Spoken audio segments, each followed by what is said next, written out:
नमस्कार. मला काही लोकांचे फोन येतात, विचारतात की आमच्या घरामध्ये एम सी बी अशा प्रकारचा एम सी बी वगैरे लावलेला असतो. एम सी बी लावलेला असला तरी पण कधी कधी रेग्युलेटर काय जळतं किंवा इतर काही गोष्टी जळल्यावर वास आल्यानंतर ते ट्रिप का होत नाही आहे. आणि जर रेग्युलेटर वगैरे एम सी बी जर लावलेला असेल त्या गोष्टीसाठी ट्रिप होण्यासाठी, शॉर्ट सर्किट किंवा ओव्हरलोड झाल्यानंतर, व तो ट्रिप का होत नाही आहे. तर एम सी बी ट्रिप कधी होतो? एम सी बी 2 वेळाच ट्रिप होतो. त्याचा ओव्हरलोड झाला असेल, याच्यावरती लिहिलेलं आहे 20 एम्पियर. तर 20 एम्पियरच्या म्हणजे 20 एम्पियरच्या वरती ज्यावेळी करंट जाईल, त्याचा लोड जाईल, त्यावेळी ट्रिप होऊ शकतो.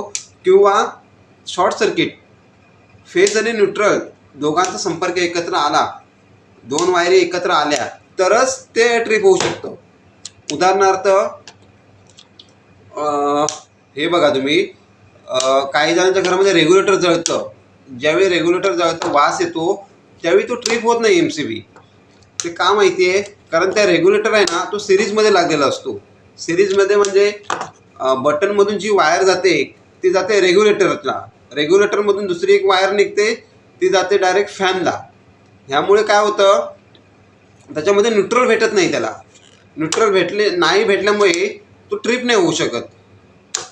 आणि हा रेग्युलेटर असतो, त्या रेग्युलेटरचं काय होतं, त्याच्यामध्ये कॅपॅसिटर वगैरे असतात.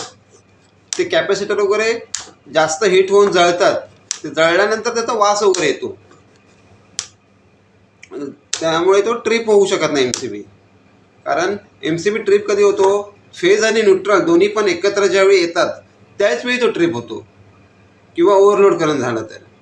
यासाठी आता ऑप्शन म्हणजे काय, आता म्हणजे काय, जळल्यावर काय करायचं असं विचारतात. मग त्यावेळी काय करायचं, जो फॅनला सप्लाय केलेला असतो, ज्या स्विचमधून, ज्या बटनमधून सप्लाय केलेला असतो, तो फक्त बंद करायचा. ते बटन बंद करायचं, किंवा जे मेन जिथून आता आहे तिथून बंद करायचं, किंवा तो फॅनला सप्लाय जर इन्व्हर्टरमधून घेतला असेल तर इन्व्हर्टरमधून बंद करायचं. काही प्रॉब्लेम होणार नाही तिथे.